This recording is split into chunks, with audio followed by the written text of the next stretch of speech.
Hello guys. Hello guys, mayang adlaw. Lang ko ipakita ninyo guys. Atong naabot ko diri sa ko 2013 guys.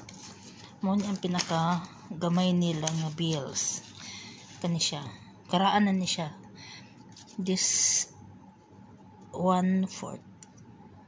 Mo ni siya ang pinakakaraan 11 years ago. Souvenir na akong pagdating na ako diri sa Kuwait 2013.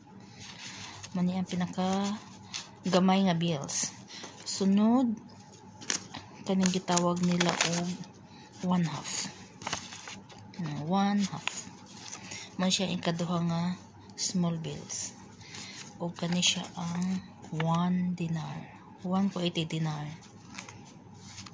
Mani siya ang mga tulo ka gagmay nga bills. Pero bag-o ning duha.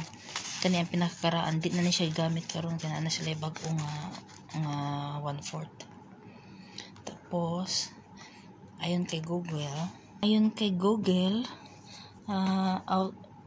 as of today, November 13, ang Kuwaiti dinar is 1 dinar nagkakahalaga siya ng 190.54.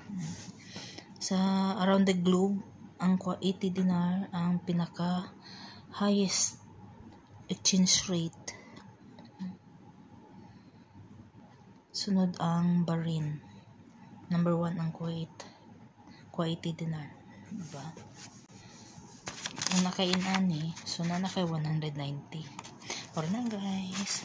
Kunting kaalaman lang. Bye. Thank you for watching.